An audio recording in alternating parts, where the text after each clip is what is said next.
Hi, and welcome to day 11 of the Living with Purpose Challenge. My name is Shawanda Randolph, and I am here to help you to live with purpose and on purpose. So, today we're talking about television, and I have a scary question for you. How much time do you spend each week mindlessly in front of the TV, surfing the internet, playing video games, or anything like that? Now, if you're anything like the average person, it's a lot more time than you would like to admit or even think, especially when you think about like all the current streaming services and the fact that there's very limited commercials with a lot of the streaming services that you watch. Now, don't get me wrong, it's definitely fun to sit down and, watch your favorite show or hang out and, play games because, it's relaxing. It can be very relaxing, especially when you're sitting down with friends and families and spending that time together. And when you are doing that, it's very intentional. And this is how you choose to spend your time and you experience some joy. So if that's the case, then absolutely go for it. It only becomes problematic when time just kind of flies by and, before you know it, it's 3 hours and 4 hours, 5 hours, or you just spend a whole day and you have no idea what happened. That's when, things like TV and gaming consoles, laptops and tablets and, all those things become basically like things that suck your time away. And then we wonder why, we have the challenge of living with purpose and having a more meaningful life becomes very challenging because we keep saying, well, we don't have the time to try new things. Well, previously we talked about doing more of a time inventory, right? This is where one of those areas that you want to kind of look at your time inventory. So here's a problem. Because time is the only true limited resource we're working with, right? Push comes to shove, you can find a way to get more of everything else. Money, friends, anything, right? But we can't get back more of our time. We absolutely can't get back more of our time.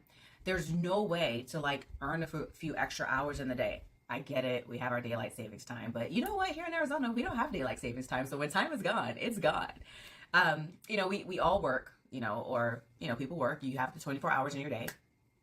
And since the time is like limited, it's a limited resource, we definitely want to make the most of our time. We want to use it wisely and we want to use it intentionally. So in other words, if this is something that God has given you, then you want to use it wisely and intentionally. We don't want to squander something as precious as the time that He has given us. So your challenge is to simply become more aware of what's kind of like sucking away your time, when it comes to this type of entertainment. So when you are going throughout your day, whatever your routine has been, stop before you do it and actually engage your senses, engage your brain and think. Is this like, what am I about to do? Is this what I really want to do? Why do I want to do it? And is there something else you can do to relax? Can you even spend time with your loved ones? Can you play a game with your loved ones? Can you have a conversation? Can you read a book? Can you listen to music? Do you need to journal? Whatever it is that you need to do you need to go for a walk and maybe unwind for the day? Can you go outside and play with your children if you have children? And by doing that, that gives you a form of exercise. It gives your children a form of exercise. It also releases some serotonin so that you can have more joy, right? So you have laughter that's going on. So instead of just sitting down and watching the mindless, numbing television, what else can you do for your mind, your body, and your spirit? For those of you who are seeking to have a greater relationship with God, what about your prayer time? You're done with work. Can you sit down and meditate? Can you have, prayer time? Can you read your scripture? Or anything such as that? Or can you just literally sit and just be still? There is such a power in just sitting and being still. And with most of us, it is very, very difficult to just sit and be still. Matter of fact, I challenge you to try it. Sit and just be still. And just sit with God.